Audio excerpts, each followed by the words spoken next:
So meron tayong crankcase ng Raider dito mga bossing. So ang gawin natin dito is tatrack bed natin ang kulay black. So naka-primer na pala tayo ng primer gray mga boss. So ang gagamitin natin dito sa pag-track bed dito mga sa crankcase ng Raider natin mga boss is ito, Samurai Paint Toki. So yan.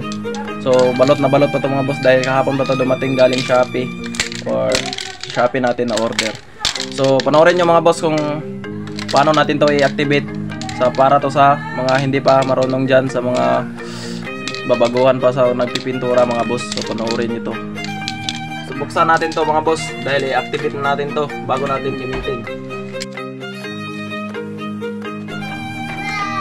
So itong red button, so kunin muna natin tong white para ma-push natin.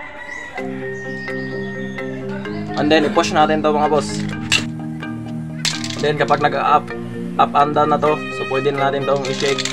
Kapag hindi to nag-up and down mga boss, so ibig sabihin sira tong ano natin, hindi na natin to magagamit or sira tong push button natin. So shake natin kahit 30 seconds or 1 minute. So meron lang steps dito mga boss, sundin nyo lang. Dapat itong red button mga boss is nasa ibabaw, ito yung nasa ilalim para magda-down yung catalyst or hardener. Check natin. So meron pala tayong na-repent dito ng cover ng Econo 70cc.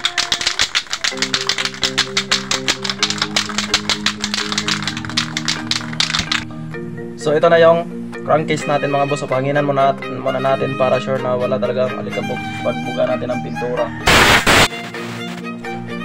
And ito is tapos na din natin na shake tong Samurai Paint natin track bed. So dalawa yung kanyang para dito. So pili lang kayo mga boss kung saan yung magustuhan nyo.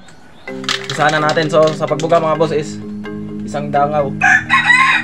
Ang layo, first coat to, first coat. So lapitan natin. Yan. So ito yung first coat, isang dangaw mga boss. Panoorin nyo na lang mga boss.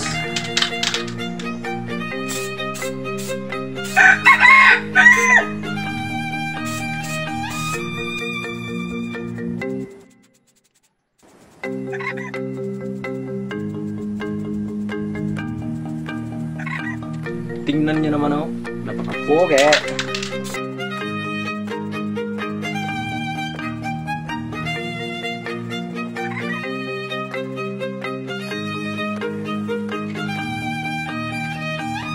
So ito na yung first coat mga boss, and then mag-second coat tayo is dalawang dangaw natin.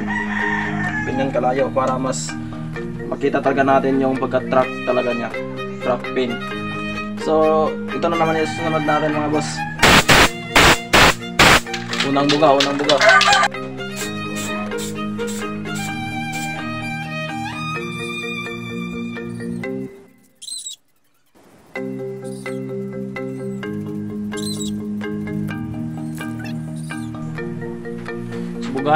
Bugahan natin yung hindi na bugahan natin mga boss, yung nasa ilalim.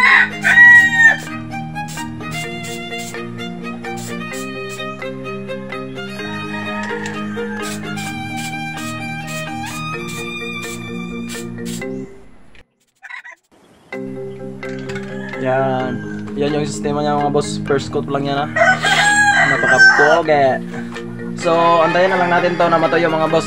Baka after 20 minutes, so bago natin mag-second coat and then top coatan din natin to. So lagyan din natin ng kulay puti yung pangalang Suzuki mga boss. So at dahil nga matuyo na to mga boss, so pwede na tayo mag-second coat. So bali dalawang dangaw ang layo dito para mas klaro-klaro talaga yung pagka-track pick.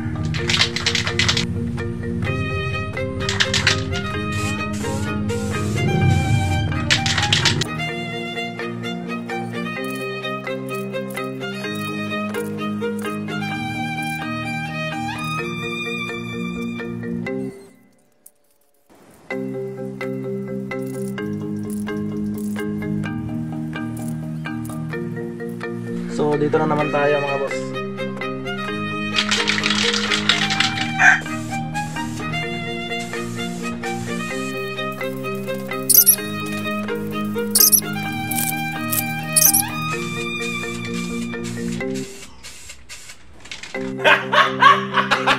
Gago!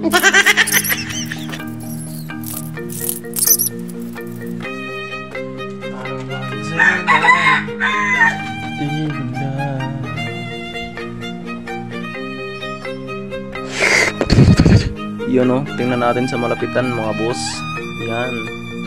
Klarong-klaro talaga yung pagka-track bed mga boss. Yun o. Klarong-klaro nga o. Merong dumikit na ano, parang lamok. Yan, meron pa nga tayong repent dito ng iba mga boss. Pero di pa yan tapos. So ito mga boss, pagkatuyo nito, siguro mga 3 oras at saka 4. Tsaka natin lagyan ng kulay puti dito. Itong pabilog. Andito itong pangalang Suzuki.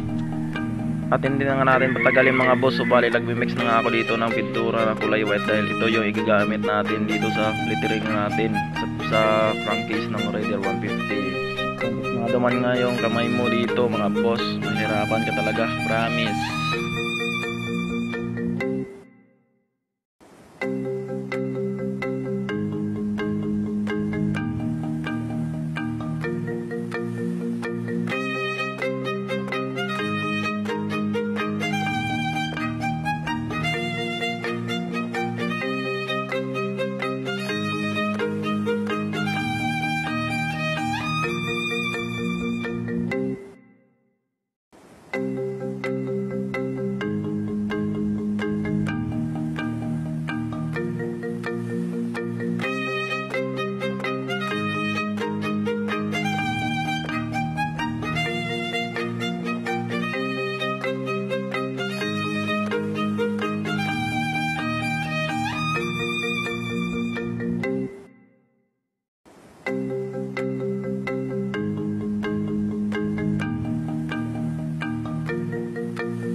So yan mga boss, nakalabas na nga tayo sa kahirapan.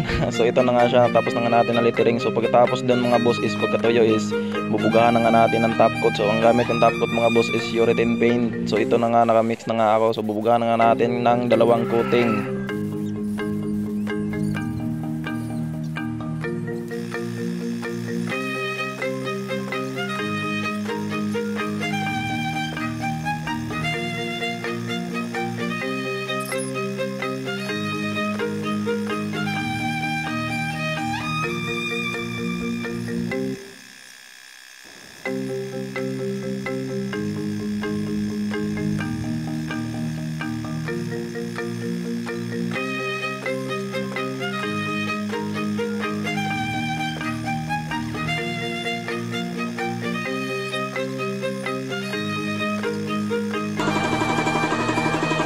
So ito na siya sa malapitan mga boss.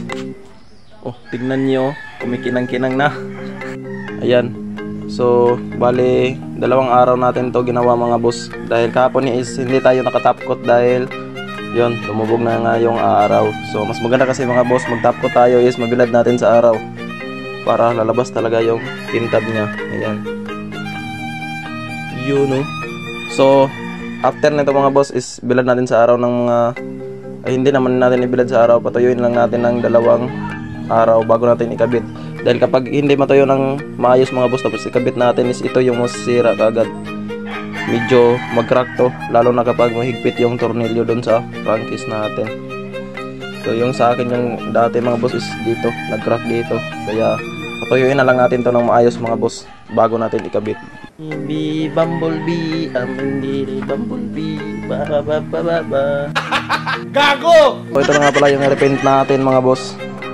Nakabit na din natin yung crankcase ng Raider 150. So kung napansin nyo mga boss is yan, sobrang kinis na tingnan. And then tong side, hindi pa nga natin nakabit tong radiator, oil cooler pala. So yan yung tindig ng motor ni Tropa mga boss na ginawa natin. Ito pa nga yung bearings nya, hindi pa nga natin nakabit. And then meron lang tayong nag-DIY lang tayo dito mga boss. Ito sa kabilang crankcase ng flywheel. Nalostrate kasi itong 2 bolt dito.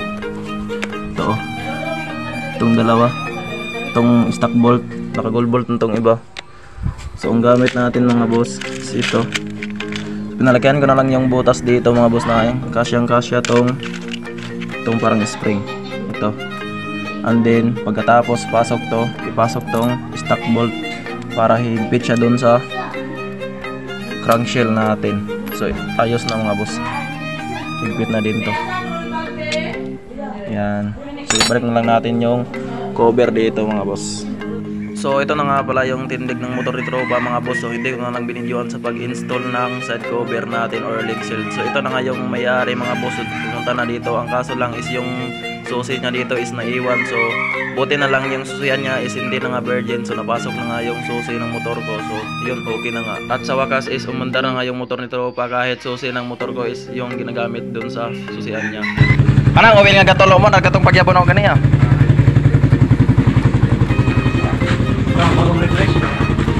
Allah.